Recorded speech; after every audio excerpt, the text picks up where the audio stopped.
Lacto Puffy, probiotic food supplement. Isa Lacto Puffy, pirmitang healthy.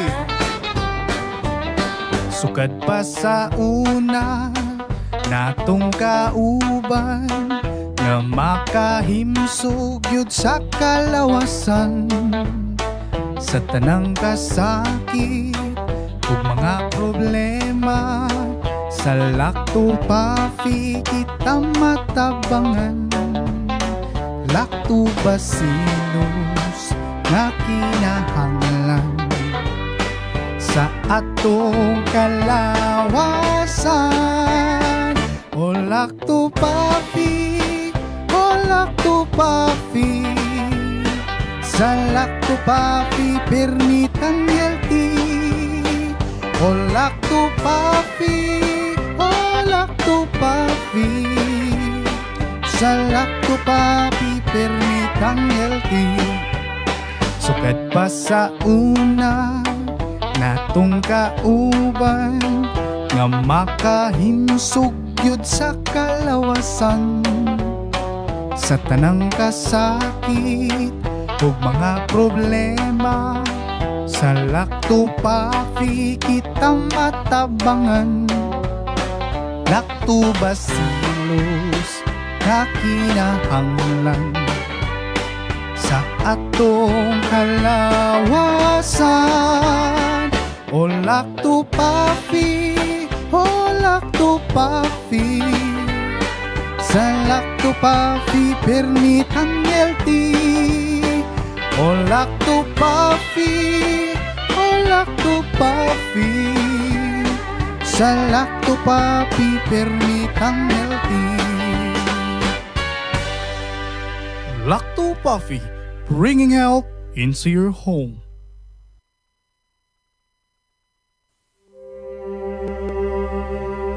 Sa gitna ng pagyanig ng lupa, sa unos at dilubyong dumarating sa ating bayan, tayo ay manalangin. Panginoon, kami ay lumalapit sa iyo. Bigyan mo po ng lakas ang mga nawalan ng tahanan, ng pag-asa ang mga nawalan ng mahal sa buhay, at ng tapang ang mga patuloy na naglilingkod para sa iba. Naway maging matatag kami bilang isang bansa na kahit anong lindol o bagyo ay hindi makapagbabagsak sa aming pananampalataya. But we also pray for our leaders and every Filipino that we may be freed from the greater disaster, the corruption that weakens our nation from within. Cleanse our hearts, O Lord, that the truth and compassion may rise above greed and deception. Let every trial remind us to stand together to rebuild not only our cities but our character as a people. Mula sa Bantay Radio, isang panalangin ng pag-asa, ng pagkakaisa at ng muling pagbangon ng sambayanang Pilipino.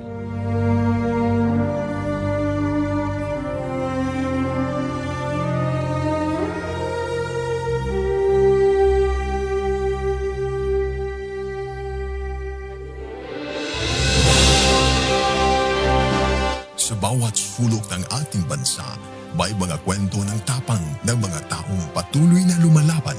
Sa bawat sandali ng kahirapan, may tinig na nananatiling tapat at mga pusong tumutugon sa panawagan ng sambayanan. Ito ang Bantay Radio, nagbabantay sa sambayanang Pilipino.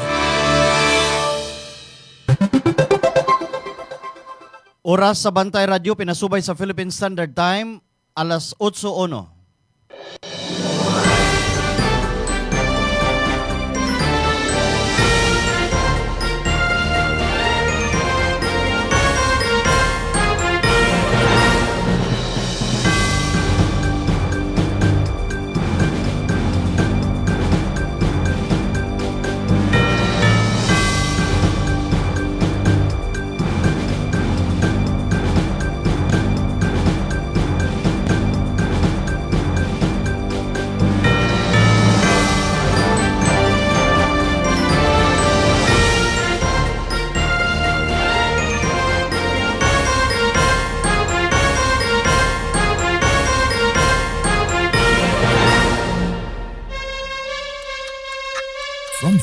heart of Cebu to the rest of the Visayas, Mindanao, and the world, bringing you credible news, public service, and stories that inspire. Ito ang Bantay Radio, nagbabantay sa sambayanang Pilipino. Mapapakinggan sa Bantay Radio Cebu with simulcast on 12 radio stations across Visayas and Mindanao at sa buong mundo sa pamamagitan ng Bantay Radio online streaming. Usa ka oras nga balita, serbisyo ug paglaom. Bantay Balita ngayon. Bantay Balita ngayon.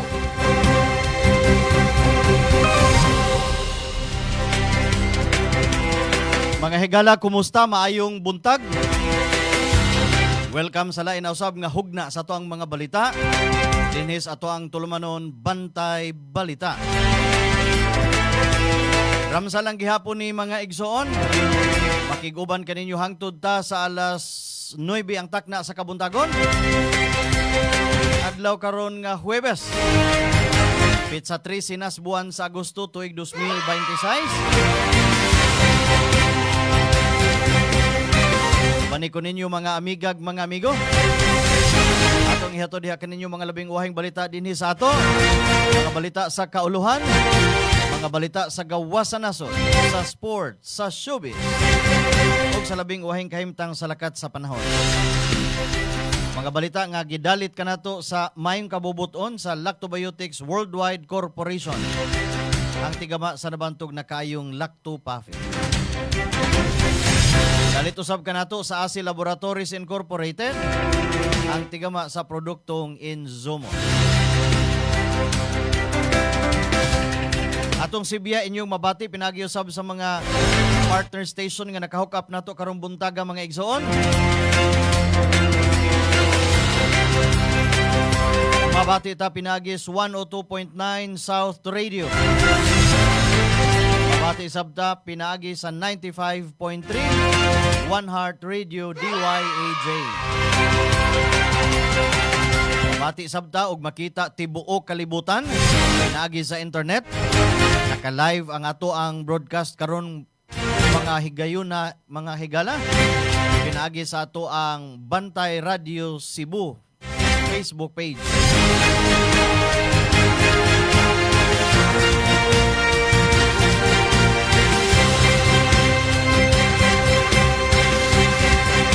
Karon sa uluhan sa to ang mga balita.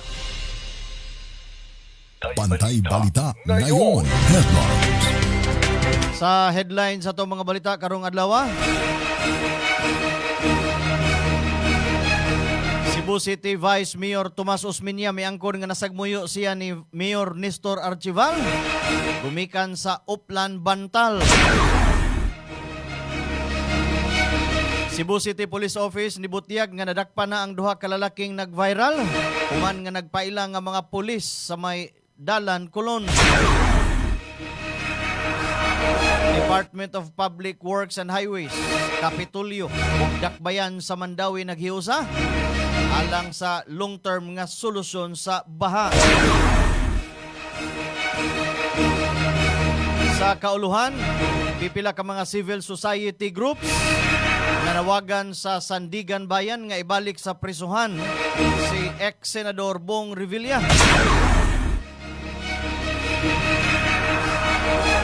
Sa paugnat sa kusog, All Filipino lineup sa Dota 2 musangka sa international nga entablado. Sa showbiz, Angeline Quinto usa na ka talk show host. Samtang sa kahimtang sa panahon, low pressure area nga nagawa sa Philippine Area of Responsibility, himo na lang kining tropical storm. Mao kadto ato ang headline. Bantay Balita ngayon. Headlines. Detalye sa atong mga balita sa ato ang pagbalik human aning pipila ka mga mahinungdanon. May nararamdaman ka na ba sa katawan mo? Taon ng maling pagkain, bisyo, abuso sa katawan. Ito ang kailangan mo. Lactopafi. Isang lactobacillus food supplement gawa sa natural at piling-piling sangkap. May vitamins at minerals at maraming buhay na good bacteria. Pampalakas ng resistensya. Mag-Lactopuffy araw-araw. Natural ang galing. Bring health into your home. Lacto Puffy Health Alert. Likayi ang cancer. Ang lactobacilli adunay anti-cancer activity nga mohulong sa pagtubo sa mga cancer-promoting bacteria. Napamatud-an nga ang Lacto Puffy Health Drink adunay live lactobacilli strains.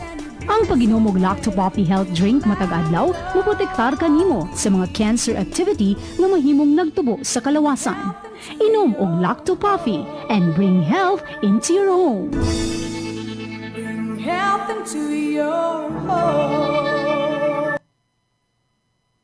Bring health into your home. Ang Lacto-Puffy adunay Lactobacillus probiotics. Umas na ilhan nga good bacteria mo neutralize sa mga bakterya sa lawas. Mutabang madaling mahilis ang kinaon ug maangko ng saktong nutrisyon. Taming sa lawas patok sa mga virus o bakterya. Abti kanunay ang imong hunahuna. Malipayon ug kalmado ka kanunay. Mag Lacto-Puffy matag adlaw. 100% natural, tinubdan sa kahimsog sa lawas. Aprobado sa FDA. Bring health into your home.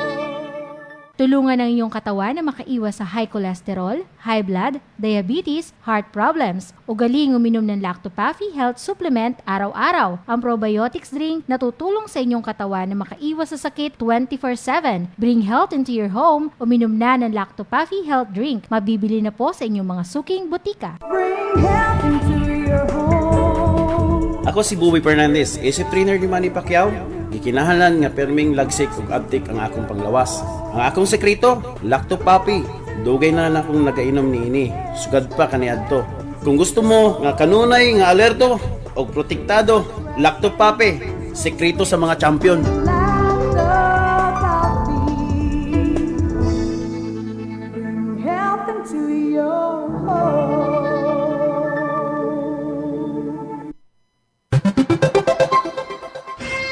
Bantay Balita.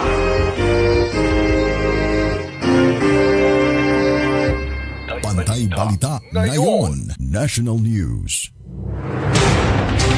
Karon sa detalye sa atong mga balita dinhi sa ato.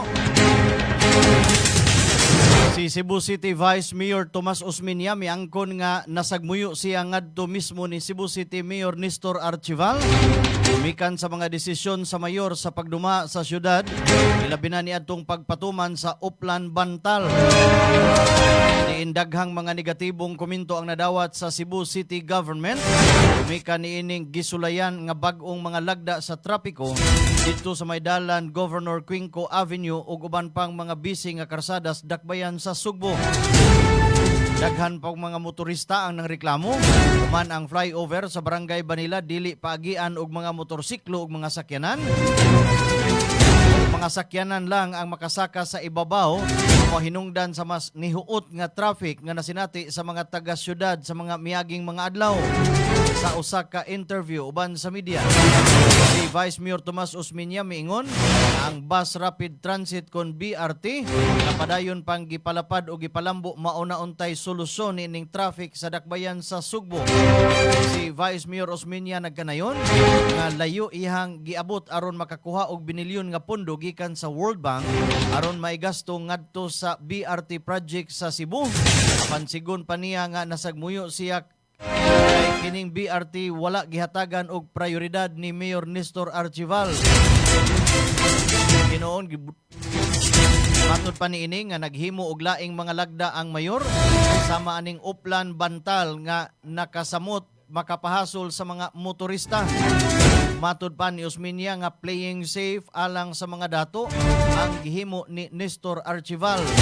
Dugang pausab, awa siya pakialam maayo ba o dili ang ihang relasyon sa matag opisyal sa gobyerno o kung ganahan ba sila sa ihang mga pamaagi apan sigon ni Tomas ang ihang gihatagan lang og pagtagad mao ang kaayuhan sa mga Sugboanon.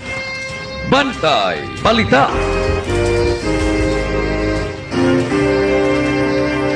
16 kakahon sa isda nga nakuha pinaagi sa dynamite fishing nasakmit.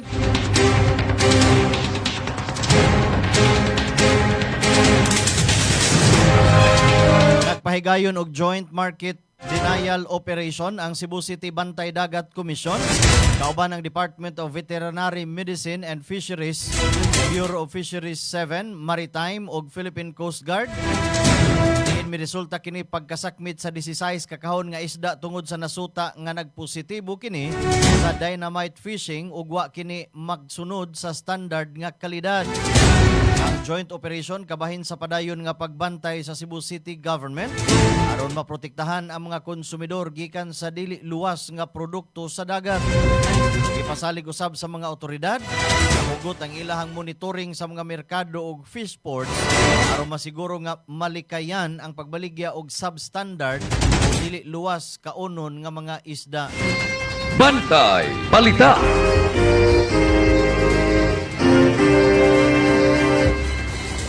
Alas 8:12 sa kabuntagon, dawat tag-report sa gawas pinagi sa to ang kauban. Sa kabanang wa ka ismiringhoy sa asawa, gipadakop. Detalyes mong balita ipadangat pinagi kabantay Ray Alquizar. Kini ang Bantay Radio News Report. Mga kabantay radyo, diha sa may barangay Tisa, syudad sa Subo sa miaging adlaw, naudlot ang pagduwa og pickleball sa usa ka bana. Human gipadakop sa asawa kay gawas sa nagbatil sa kinatao. Bisa naa ang apo niini sa atubangan, ni apas pagyud kini sa iyang asawa sa tindahan og gihubuan og pajama kay gustong makig-ismirenghoy. Ang bana nagedad og 54 anyos samtang ang asawa si kay 52 anyos, pulos taga barangay Tisa, Dakbayan sa Subo. Una niini, ang biktima nangayo og tabang sa mga tanod sa may barangay Tisa tungod kay samtang natulog siya sa ikaduhang andana sa ilahang balay. Kuyog ang apo niini, gipukaw siya sa iyahang bana og hubuan unta og pajama kay gustong makig-ismirenggoy. Apan ni baliban ang asawa og natulog og balik.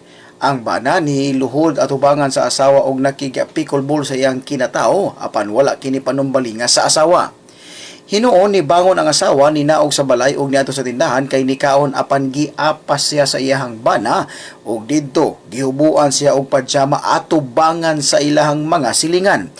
Hinungdan nga nagpakitabang ang asawa og gipadakop ang iyang bana nga magatubang og kasong kalapasan sa Republic Act 9262 nga mao ang Anti-Violence Against Women and Their Children Act of 2004. Pahimangno sa Bantay Radyo nga sa kaminyoon kinahanglang magbaton gihapon og respeto ngadto sa kapikas bisan og dugay na nga panahon nga nag-uban. Nanukad sa Heritage City of the South inyong tingog nga nagbantay sa kahanginan, Ray Alquizar alang sa Bantay Radyo. Bantay Balita. Daghang salamat kabantay Ray Alquizar sa imuhang report.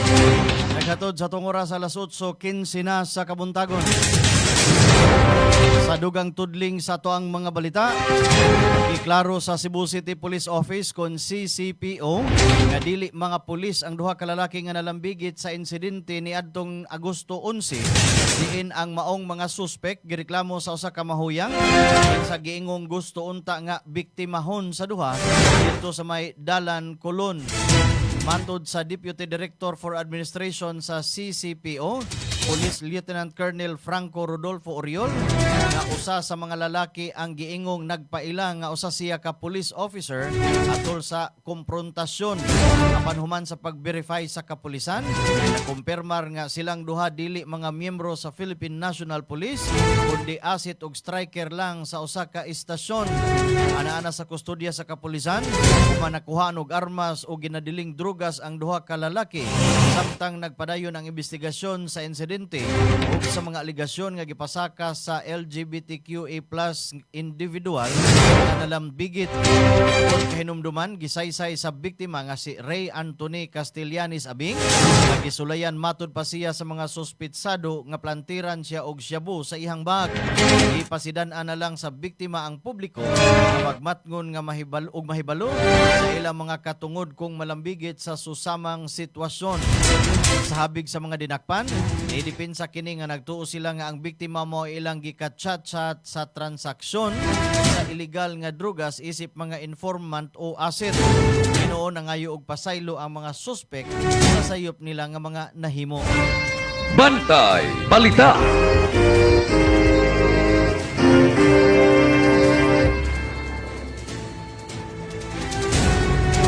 Naangol ang upat ka individual human giingong nawadaan og brake ang Isuzu truck forward drop side.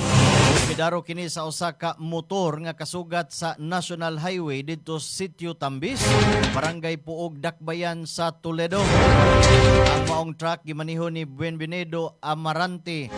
Minsan na pangidaron og 67 anyos, minyo og residente sa Naladdan, Tagpo, Bai City, Negros Oriental. Si Amarante adunay sakay nga sila Sandy Mahinay, si Alex Macalinaw nga pulos mulupyo sa Naga City. Samtang ang motorsiklo gimaniho ni Glidon Sabroso, 29 anyos, lumulupyo sa Barangay Magdugo, Dakbayan sa Toledo. Sa gikataho nga walay napakita nga CR ug OR kon man lisensya ug wa usab nagsulob og helmet. Base sa investigasyon sa kapulisan, kasuma sa pamahayag ni Amirante, nagbiyahe sila gikan sa syudad sa Naga, maingon ngadto sa lungsod sa Asturias kay mag-deliver sa ilang karga nga feeds o mga laog sa hayop. Pag-abot matud pa sa nadisgrasyahan, ingong nawadan og brake si Amarante, dan nga wa na niya makontrolar ang iyang gimaniho. Tungod niini, nilahos og nabangga ang truck sa konkrito nga gate dito sa may Puog Catholic Church ug nadaro usab ang nakasugat nga motorsiklo ni Sabroso. May na lang kay nakaambak si Sabroso sa motor ug nakaangkon lang kini og mga minor injuries.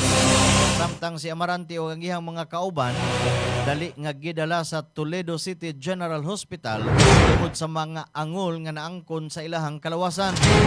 Ikataho nga samdan, samtang naka-ospital arrest pa ang truck driver, giandam na kini o giandama na kini og posibleng kaso nga atubangon mao ang reckless imprudence resulting to physical injury and damage to property. Bantay Balita. Alas 8:19 sa kabuntagon, may pagpaminaw, may pagtanaw. Ma'am Cads Robles from Asturias, Cebu. Morning sub, Ma'am Jag Cavalida.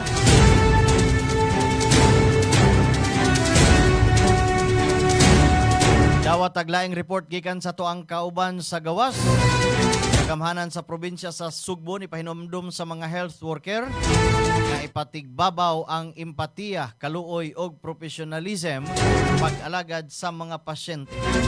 Detalye sa mga report ipadangat pinagi sa tuang kauban Kabantay Ray Pasaporte. Kini ang Bantay Radio News Report. May buntag o daghang salamat Kabantay Ramer. Ang kagamhanan sa probinsya sa Sugbo ni pahinumdom sa mga healthcare workers nga ipatigbabaw ang empatiya, kaluoy ug profesionalismo sa pag-alagad sa mga pasyente.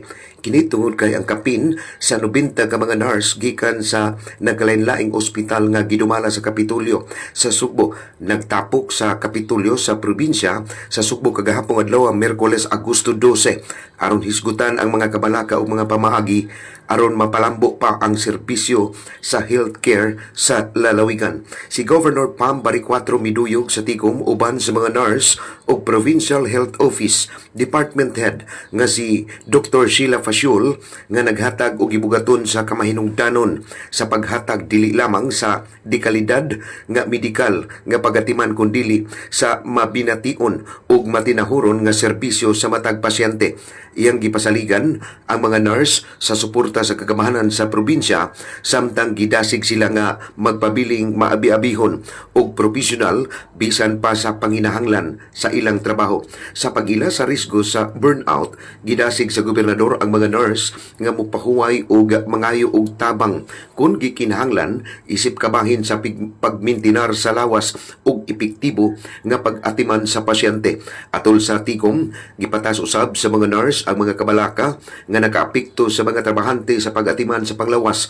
Lakip na ang referral system ug uban pang mga hagit sa paghatod sa mga serbisyo samtang nag-auhag sa mga healthcare workers sa padayon nga pagpalambo sa pagka-maabi-abihon og serbisyo sa mga pasyente. Alang sa Bantay Balita sa Bantay Radio, kini si Ray Pasaporte. Bantay Balita. Daghang salamat Kabantay Ray Pasaporte sa imuhang report.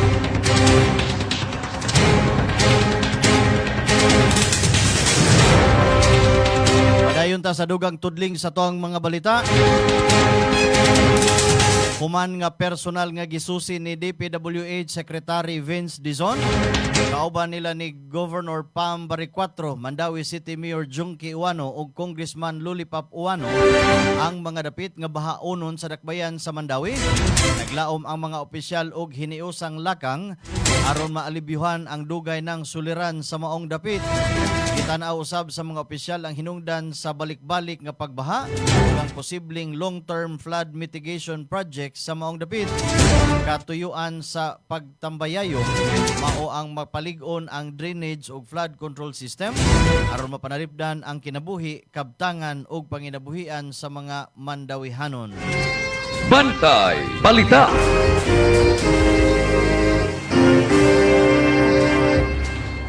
Alas 8:23 sa Kabutagon, labyog tas mga balita sa lain nga rehiyon. Sa kakonsihal sa barangay konsihal sa Naga City, Camarines Sur, may padayag nga munaog sa iyang katungdanan kung dili mahinayon ang umaabot nga barangay ug sangguniang kabataan eleksyon karong Nobyembre 2 ning tuiga. Kini aron matud pa iyang tagaan ug kahigayunan ang uban nga makapangalagad sa katawhan. Hinumduman nga dunay tulo ka balaod nun karon nga nag-ung-ung sa Kongreso ug usa sa Senado nga nagsibog pag-usab sa umaabot nga barangay ug sangguniang kabataan eleksyon gikan sa Nobyembre 2 karong tuiga kadto sa tuig 2028 tumikan sa rason kalabot sa nasinating krisis sa nasud ug ang planong pag-usab na usab sa termino sa mga opisyal barangay ug SK ngadto sa 5 ka tuig gikan sa nalagdaang 4 ka tuig ubos sa kasamtangang balaod. Bantay Balita.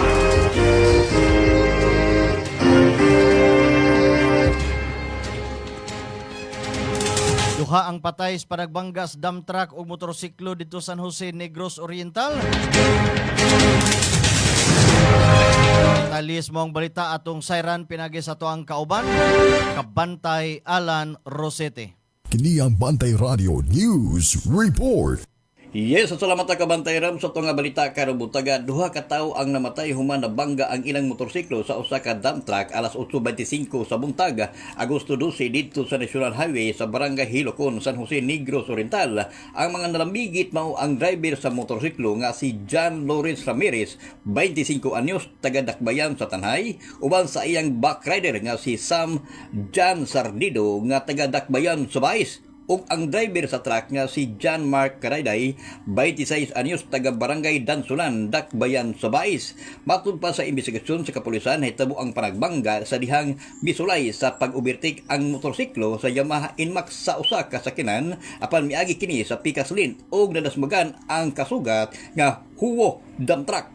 Gidala sa LDRIMO ang mga biktima sa 12 nga ospital apan gideklara sila sa doktor nga patay na. Voluntaryong bitahan sa San Jose Municipal Police Station ang driver sa dump truck samtang gidala usab ang mga sakyanan sa istasyonan alang sa tukmang deposisyon.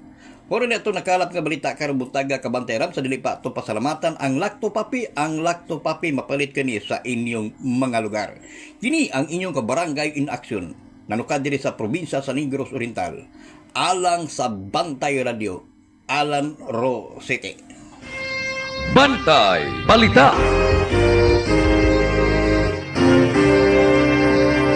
Daghang salamat Kabantay Alan Rosete sa imong report. O kato naglangkob sa itong mga balitang lokal karong adlaw. Sa ato ang pagbalik balita sa kauluhan. Di pipila ka mga civil society. Tawagan Sandigan Bayan nga ibalik prisohon si ex-senador Bong Revilla. O yun mo ani?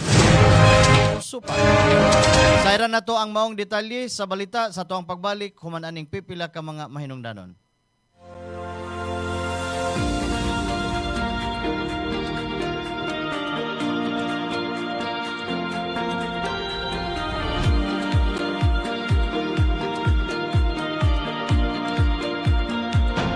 Sobrang epektibo lalo na sa mga pananim at trusted na maraming farmers sa buong bansa. Una na dyan ay ang Lacto Plant. na isang organic foliar fertilizer na pumoprotekta laban sa acidity ng lupa at nagbibigay ng magandang nutrisyon na nagre-resulta ng malaking 40% increase ng pagdami ng bunga. Sunod ay ang Icon na isang organic insect control na nagtataboy ng mga insektong sumisira sa mga pananim dahilan ng pagkalugi ng maraming magsasaka. At ang panghuli ay Antika na nagtatanggal naman ng pagkalanta at pagkasunog ng dahon na sanhi ng bakterya at fungus. Lahat ng to ay non-toxic, 100% organic at higit sa lahat, safe sa kalusugan ng mga farmers. At ito pa ang good news, proud locally made nga din pala to dito mismo sa Pilipinas. Available ang Icon, Antika at Lactoplan sa iba't ibang lugar sa Luz Vimin. At available nga pala to sa online para mas convenient sa'yo. Nasa comment yung link kung saan ka makakakuha. Andito na lahat at para talaga to sa mga magsasaka sa buong Pilipinas. Cebu's agricultural challenges are structural. Irrigation infrastructure is limited. Agricultural zoning is fragmented. Soil rehabilitation and crop planning lack continuity. The solution is the establishment of an agro-economic zone in Cebu. This zone integrates modern irrigation systems, science-based crop zoning, standardized crop rotation and soil conditioning, farmer training and agri-technology, direct access to processing and market, increases productivity, reduces imports, creates jobs, and strengthens rural economies. The agroeconomic zone in Cebu is not a concept for the future. It is a decision that must be made today. Sa mga higayon nga magkuyog ang tibok pamilya sa mga special occasion o yano lang nga pagpangaon, adtua ang Maximus Buffet. Eat all you can kada adlaw alang sa paniudto ug panihapon. Tilawi ang lamian nilang mga pagkaon sama sa unlimited humba, unlimited lechon manok, unlimited lechon kawali, unlimited baka, unlimited seafood, unlimited fresh talaba, unlimited kinilaw ug uban pang sobra pa sa 20 kalain-laing putahe. Unlimited lechon baboy kada Sabado ug Domingo. Maximus Buffet. Lami nga pagkaon sa makatarunganon nga presyo. Ang Maximus Buffet nahimutang sa Salis Drive, Cebu City, duol sa USP Lahog Campus. Hinumdumi Maximus Buffet. Bantay Balita.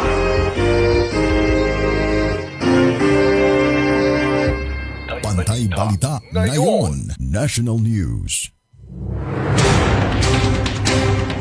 Alas 8:29 na sa kabuntagon ug karon sa mga detalles atong balita sa kauluhan. Uyon ba mo ni ini ipapriso og balik si Senador ex-senador Bong Revilla? Pipila ka mga civil society groups na nawagan sa Sandigan Bayan nga ibalik sa prisuhan si kanhi Senador Bong Revilla. Wa nagpapikto sa uwan ang pipila ka mga civil society groups na midangop ngadto sa Sandigan Bayan aron ipanawagan nga ibalik sa bilangguan si kanhi Senador Bong Revilla. Dituo ang maong grupo nga lig-on ang ebidensya batok sa kanhi senador. Mao nga buot nila nga mabalik sa bilangguan si Bong Revilla. Samtang namahayag sab ang maong mga grupo nga magpadayon ng ilang krusada alang sa accountability, transparency ug equal justice. Bantay Balita. May pagtanaw, may pagpaminaw. Boss Randy Santisas. Pagpaminaw sab ER Estrada. Posibleng i-disallow ang 612.5 million pesos na confidential funds ni Sara Duterte. Ipadayag ni State Auditor Silene Del Campo nga posibleng i-disallow ang tibuok 612.5 milyones ka pesos na confidential funds nga naglambigit sa impeachment case ni Vice President Sara Duterte tungod sa paglapas sa joint circular. Idili sa maong joint circular, Special Disbursing Officer magbalhin sa confidential funds ngadto sa laing accountable officers. Pangutanan ni Senador Judge Win Gatchalian nganong wa gidis-allow ang confidential funds sa DepEd bisan pa sa pag-angkon sa kanhi SDO si Edward Fajarda na iyang gitugyan ang pundo ngadto kang Colonel Dennis Nolasco, ang security aid ni Duterte. Matod ni Del Campo, i-clear sa kuwa ang DepEd sa sinugdanan tungod kay naka-issue na kini og credit notice sa wa pa nahimo ang maong admission. Pan gipadayag ni ini, gitun-an na karon sa Commission on Audit ang posibilidad na i-reopen ang investigasyon. Sa miaging audit, 448 milyones ka pesos nga confidential funds sa Office of the Vice President ang gidis-allow sa kuwa. 375 milyones para sa tuig 2023 ug 73.2 milyones para sa fourth quarter of 2022. Bantay Balita. Mga nakala sa southwest monsoon o hanging habagat, iabot na ngadto sa 21.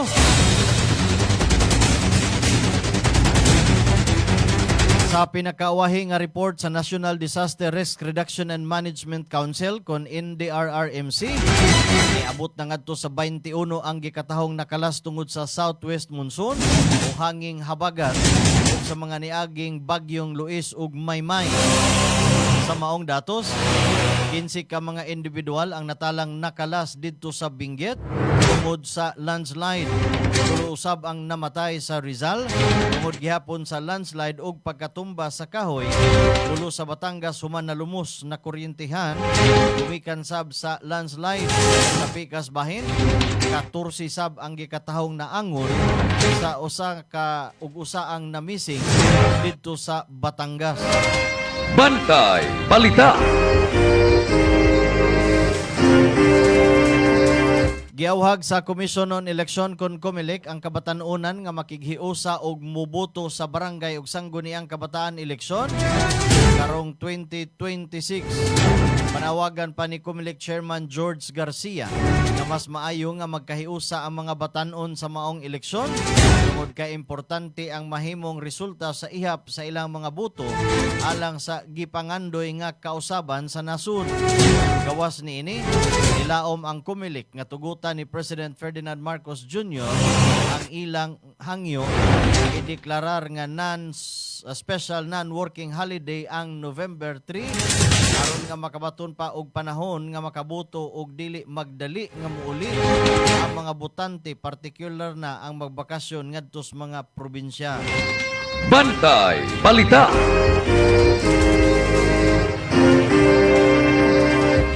Kampo ni Vice President Sara Duterte masaligong mabasura lang ang tulo ka mga kasong grave threats nga gipasaka sa DOJ. Masaligon ang kampo ni Vice President Sara Duterte nga mabasura lang ang reklamong grave threats nga gipasaka sa Department of Justice kun DOJ batok sa Vice Presidente. Sayon ni ini, ikumpirmar ni Attorney Paul Lawrence Lim o Chua Lim and Associates Counsel ni Vice President Sara sa NBI grave threat cases nga niduso ang DOJ ug tulo ka pilo nga kasong grave threat batok sa Vice Presidente.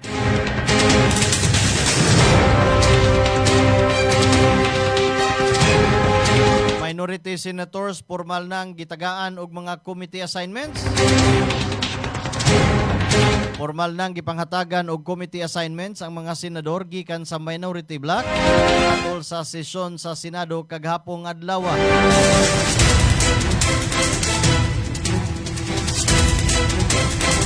Si Senador Loren Ligarda mao ang chairwoman sa Committee on Civil Service, Government Reorganization and Professional Regulation. Samtang nahimo usab nga chairperson sa Committee on Cultural Communities and Muslim Affairs, si Senador Robin Hood Padilla. Chairperson usab sa Committee on Culture and the Arts, si Senador Loren Ligarda. Samtang si Senador Jingo Estrada mao nay chairman sa Committee on Electoral Reform and People's Participation. Samtang si Senador Mark Villar mao na ang chairperson sa Committee on Banks, Financial Institutions and Currencies. Ang committee assignments naghatag sa mga senador og importante nga papel sa paghisgot, pagsusi, ug paghulma sa mga balaodnon ug polisiya sakop sa ilang tagsa-tagsa ka mga komite. Bantay Balita. Gibutyag ni kanhi Department of Public Works and Highways kon DPWH Secretary Manuel Bunuan ang giingong sistema sa leadership funds alang sa mga senador atol sa panahon nga si Juan Miguel Mig Subiri pa ang Senate President. Suma sa testimonya ni Bunuan, si Subiri matud pa adunay eksklusibong diskresyon pagtino sa kantidad sa maong allocation alang sa matag senador. Matud pa niini nga giingong ang allocation kay dunay minimum nga 500 milyones alang sa matag senador. Umabot usab og 1 ka bilyon alang sa mga senador nga nagserbisyo isip chairperson sa mga major Senate committees. Ipasabot ni Bunuan nga ang maong pondo gigamit isip ad hoc allocation aron maapil sa national budget ang mga priority projects nga gipangayo sa mga magbabalaod alang sa mga distrito ug sektor. Bantay Balita. Samtang nunot sa maong balita, gihimakak ni kanhi Senate President Juan Miguel Mig Subiri ang aligasyon nga siya mismo ang nagkupot o nangayo og listahan sa mga proyekto sa mga senador atol sa iyang pagpangulo sa Senado. Mapa ni Subiri, ang tanang budget request moagi sa Senate Committee on Finance, wa kuno'y proposed budget amendments nga miagi sa iyang opisina.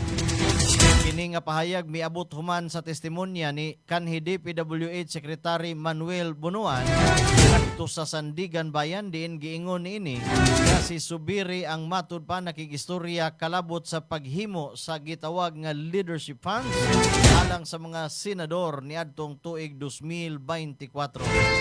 Bantay Balita.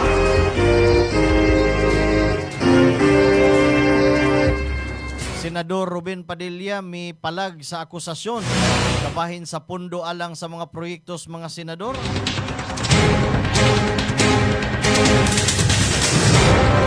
Ibutyag ni Senador Ruben Padilla nga napaka-ironic nga siya usa pa ka senador nga iyang giingong apil sa less privileged senators mao'y nalambigit sa isyu bahin sa pundo alang sa mga proyekto sa mga senador.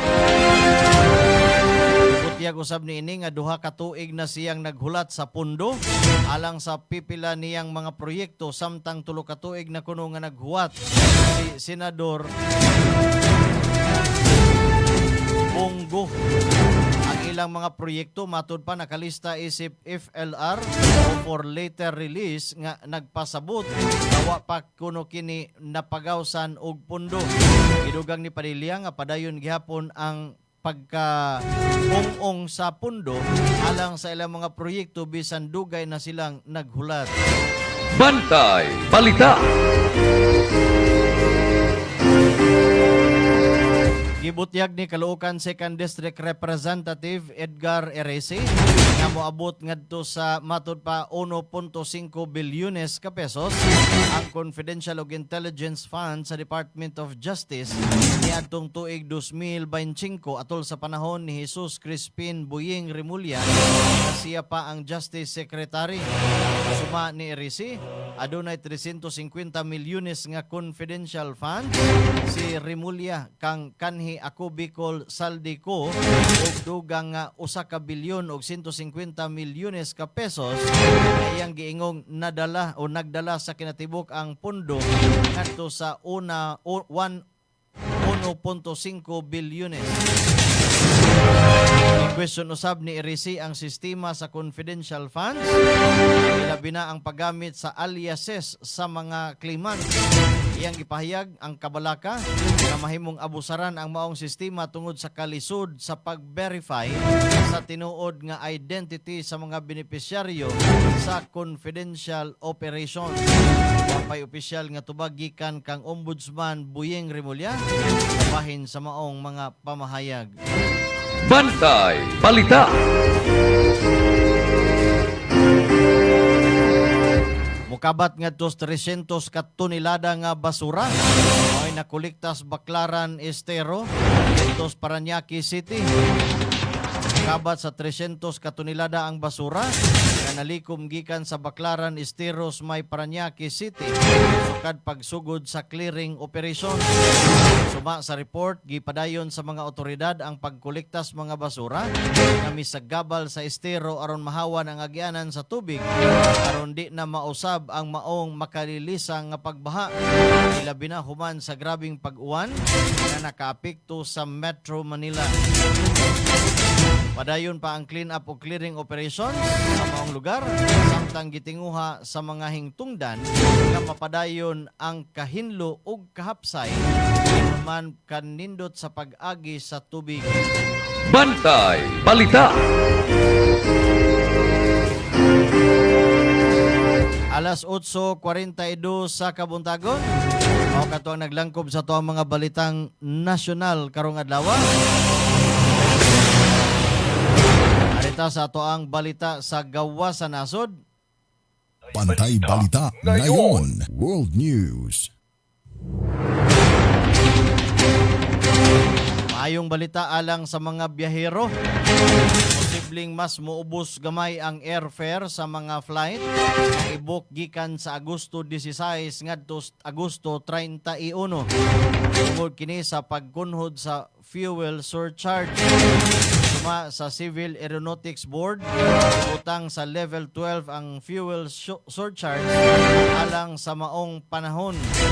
Ubos niini ang fuel surcharge mahimong mukabat sa 389 pesos ngadto sa 1,137 alang sa mga domestic flights samtang 1,284 ngadto sa 9,550 alang sa international nga mga flight. Bantay Balita.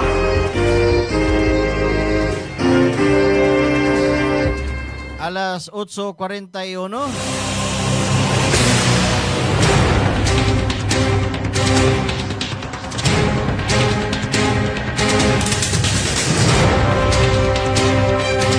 Dugang tudling sa ato ang mga balita.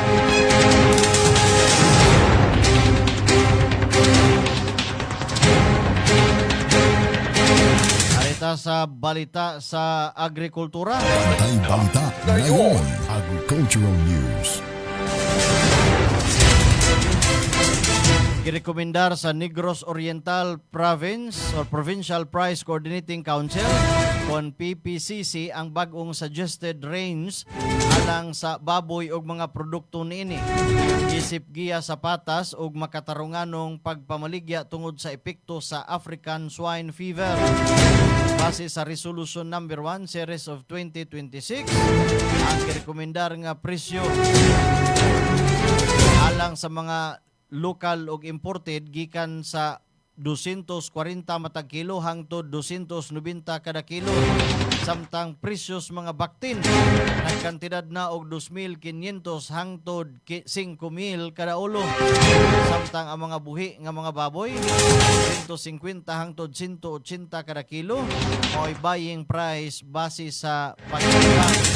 Matud pa sa resolusyon, temporaryo kining price guidance aron malikayan ang sobra nga pagpresyo, price manipulation o profiteering samtang matabangan sab ang mga hog raisers kung mga mamuhiay o mga baboy, mga traders, meat vendors o lechon operators nga mabawi nila ang ilahang gasto og sa produksyon o operation.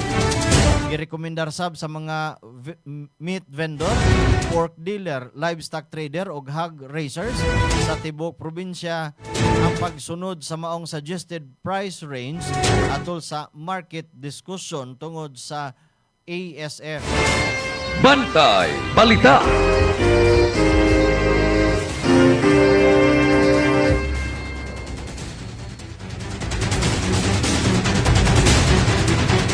Philippine Eagle nga si Sawaga Dalwangan namatay tungod sa bacterial infection.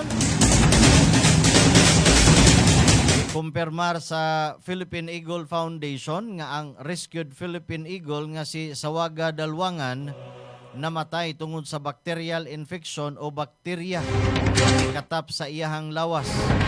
Base sa medical examination o necropsy, nakitaan ang bakterya sa iyang atay samtang adunay mga timailhan sa pagpanghubag sa pipila ka bahin sa iyahang lawas. Matod sa PEF, ang mga kausaban nga nakita sa iyahang mga tissue nagpakita na posible nga mikatap na ang infeksyon sud sa pipila ka semana sa wa pa siya namatay. Mipanaw si Sawaga Dalwangan ngadtong Hulyo 18 ning tuiga.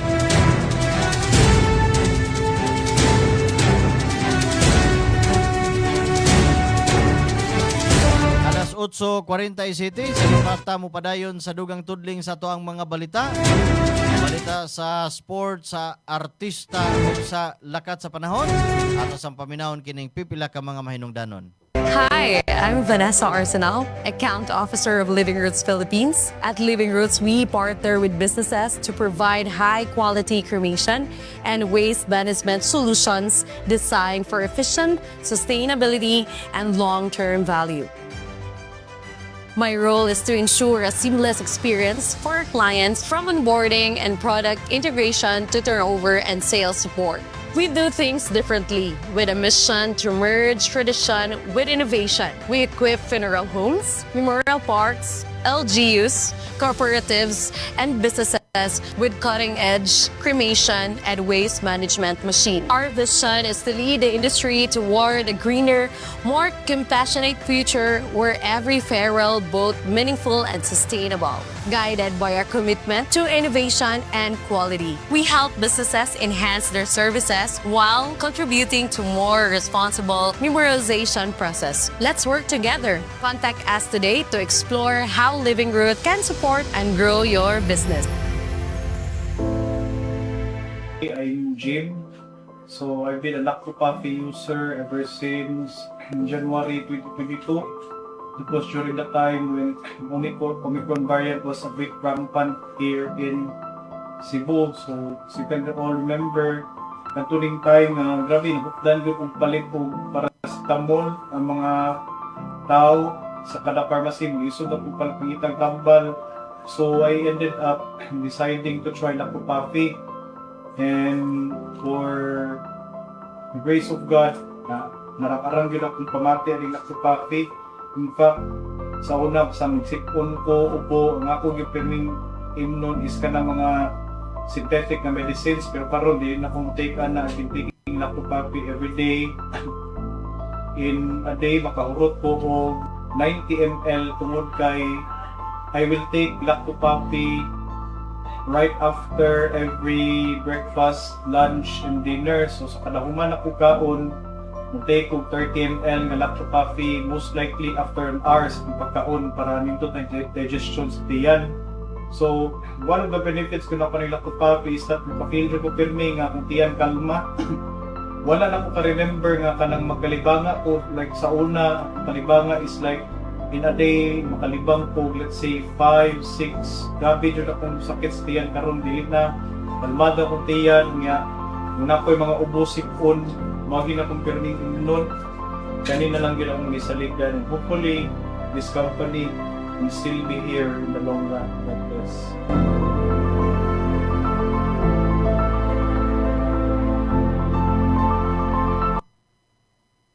Bring health into your home. Kung magdaghan ng bad bacteria sa kalawasan, musangput kinig mga balatian. Mahimong masumpo kining tanan, kaya niya na ang kasulbaran. Lacto Coffee, tinubdan sa good bacteria, umas na ilan nga probiotics, nga mo'y mupugong ug musumpo sa pagpuyanap sa dautang kagaw. Lactobacillus Food Supplement. Lacto Coffee, 100% natural.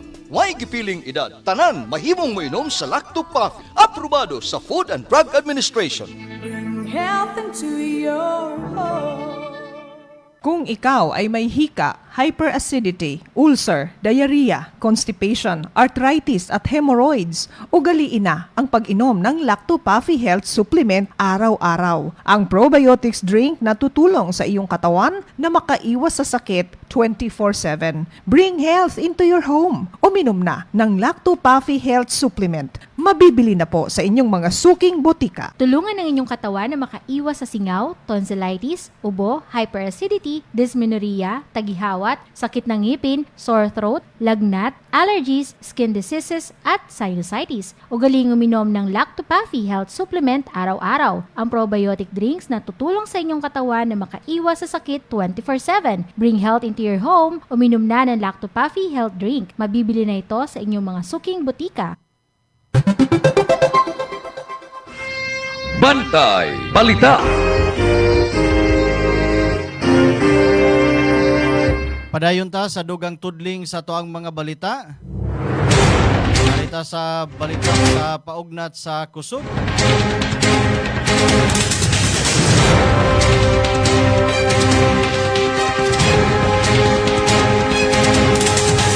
All Filipino lineup sa Dota 2, sangka sa international nga entablado.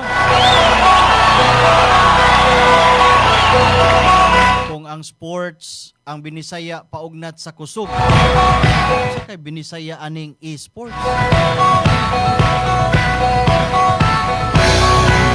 Paugnat sa utok, paugnat sa tudlo.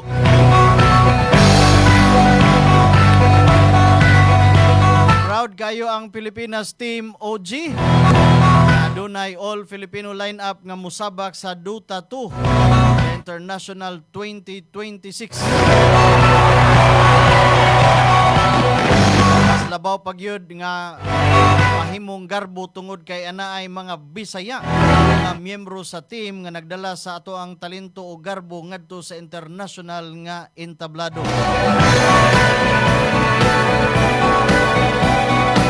Suporta gikan sa Bantay Radio Cebu.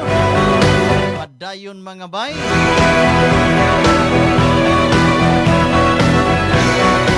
Di pa ni busy atong partner deres kinon sinisap apilon tanis line up. Ipakita sa tibo kalibutan ang kusog, talento ug determinasyon sa mga Pinoy ug mga Bisaya.